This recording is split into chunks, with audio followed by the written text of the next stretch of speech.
tends to have more value these days. And of course, your authentication servers are the keys to your kingdom. These will give you a good central base of what activity is occurring across your network and the times and locations from which the activity is originating. For example, Windows logs. I'll take a minute to talk about these because this is, let's face it, the reality is Windows still dominates the marketplace. So let's talk a little bit of specifics on how to cull through a Windows log, the event logs, to actually look for indicators. That's a summary slide that'll be, it was going to pick this up, I believe they're making this downloadable. But let's take a specific example. One of the most problematic things I see in networks to this day, and it just makes me shake my head, and this is still going on, but it is, local administrator passwords. So in typical networks, you will have your domain. The domain has the domain controllers, that holds the keys to the kingdom. All of the domain-wide usernames and passwords are stored there. The credentials are valid anywhere in the domain. Now, each individual system that makes up the network also has a local account, and by default there's a local administrator account with relative ID 500 that sits on each of these boxes. Now when most IT shops go out to deploy your network, they simply, when they boot up the system or load it up from a ghost or they're pushing it out through a GPO, they get the initial layout and they just put a default password in for that local administrator account because they're never intending to use it and they have to have some sort of password. Well, when you end up with the same local administrator password scattered throughout the entire network or on 80% of the computers in the network, it's effectively like having a nice big key to your kingdom laying around that you're not watching. To this day, I continue to go to clients and they have this set up and I'm just befuddled at how prevalent this is. So when you have this set up, the local SAM file, the security account manager that's holding all of this data, is accessible to anybody who has physical access to it. You just boot up from a Linux CD, extract this data, drop it into a password crack like Rainbow Crack, and you can pull that data out with no problem. You can do it remotely with PW. So the local SAM file is sort of low-hanging fruit. So when you have a network like this where any intrusion into the network, they can pull the SAM file out, crack the password. Now they have this local administrator password. And a lot of admins to this day are still thinking, well, big deal. They already own that box. And now they have the administrator password of that box. But when you use the same password on your other systems, and they know that password now, they can easily use standard Windows sharing to map to that default admin share on each one of these other PCs using that local credential. And now all they're doing is they're mapping to the root of the drive. That gives them access to all of the data. They can change it, they can do whatever they need to. And then they can use a command like PSExec to push any other software they want to and execute code on these boxes with administrator credentials. So we still see a lot of this. You get an initial vector, and then once they get in through an exploit, then they start using this type of method to just keep jumping all around the network and wreaking havoc. So how do you detect this kind of thing? What are some of the indicators? Event logs with Windows track two primary logon related events. In the 500 series, the logon events, this is actually tracking access to resources.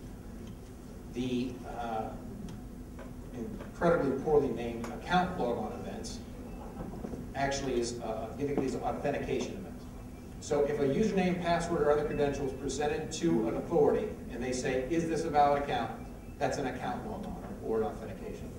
If someone uses a valid credential to access a resource, a file, a system, whatever it may be, that's a logon event. So under normal behavior, looking at a domain, you have the domain controller over here that holds all the usernames and passwords, whatever authentication you have going on in your domain, dual factor, whatever it may be. And over on the other side, you have just the client. Now, normally a person will sit down, Control-Alt-Delete, get the box, put in your credentials, token, password, whatever. That box makes no determination as to whether or not you're allowed on there. It just does a mother may I and goes over to the domain controller. Hey, domain controller, you hold the keys to the kingdom. You have all the lists. Here's the credentials provided by this user. Are these valid? Domain controller checks its authoritative list, says yes or no. Assuming it's a yes, it comes back with a ticket granting ticket. And what it does, so it logs an event ID 6. Using local accounts, is you start seeing actual authentication events appearing on individual systems as opposed to only appearing on your domain controller. So you end up with 680 events scattered throughout your network. This is bad. In most cases, local accounts should not be used at all. So when you see local machines making authentication decisions, that's an indicator, a fairly substantial indicator that you've probably been owned. And if you happen to have one of these network setups where your admin password of local accounts is the same, yeah, that's bad. Now, the other thing I mentioned that is very common with this is PSExec. It's such a common attack vector that Microsoft finally decided to add a special event log just to document its use. So whenever PSExec gets pushed out, whenever someone starts remotely accessing systems and running processes, PSExec, process execution, it's just running a process remotely on your system. And now Microsoft has generated two event IDs, 7035 and 36, that will actually document that it's going on. So that's another good indicator, log-based, that you might want to scour. All right, so you've gone through, you've looked at your IDS logs, your firewall logs, your Windows logs, whatever it may be. You've realized, okay, there's some anomalous behavior. We've identified some systems that we think, okay, there might be a problem here. So now what? You've got a system in your hand. It's sitting there, and it's suspect. You think this box is owned. How do you verify it? How do you actually go into detecting yes or no on this particular system? Three main components to doing so. Monitoring the network traffic. Now, whether this is network traffic that has been previously monitored or you set up a sniffer dedicated on that machine, you're going to want to catch a sample of the traffic to see if there's anything strange leaving that computer that you're not expecting. You're going to analyze the running processes, looking at the RAM before you unplug the system. And then after you've done all that, forensically image the data and analyze it offline. So this first part, monitoring the traffic. When you monitor the machine, you could use historical log files if they're available. If you have something like network forensics or NetWitness in place on your network that is capturing data packets, you can go through. They're exceptional tools.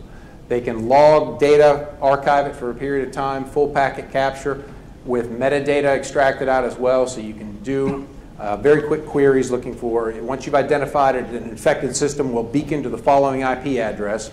Well, then go back to the logs and query, show me everybody that's communicated with that IP address in the last week. And then you can start seeing other hosts that are infected popping up all over the place.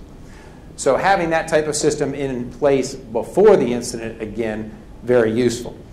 If, on the other hand, you don't have that, and they are very, very expensive systems to put in place, stick Wireshark up, throw a hub in, see what is going across. And I would use an external monitoring source. I wouldn't try running it just from your system, because if there's a rootkit involved, it may be hiding all the traffic from you. But if you can actually monitor the wire, capture it for an hour, 2 hours, 3 hours, whatever you think you can afford to do, prior to taking it offline, and see if there's any anomalies that are detected. After you've monitored the network traffic, let's look at the RAM itself. Now, when you get into memory forensics, this is really an emerging field of computer forensics in general. Standard incident response techniques have been used for years to look at things like the running processes, the open ports, what is the system doing, what are the active connections, who's communicating with it, what IPs are connected, etc. What's more relatively recent is actually dumping the full contents of RAM to do binary analysis. What we see with a lot of intrusions is that the attack vector sticks a piece of code up in RAM, and obviously it's executing and doing whatever evil it's designed to do. When you take the system offline, you have to deal with the fact that the code on disk is probably packed at the minimum, or potentially even encrypted. So while it's still up in RAM and running, doing a full RAM dump and then extracting the binary straight out of RAM in order to do a disassembly of it and reconstruct what it's doing, that's the best time to do it. Now, that is really sort of just starting to emerge as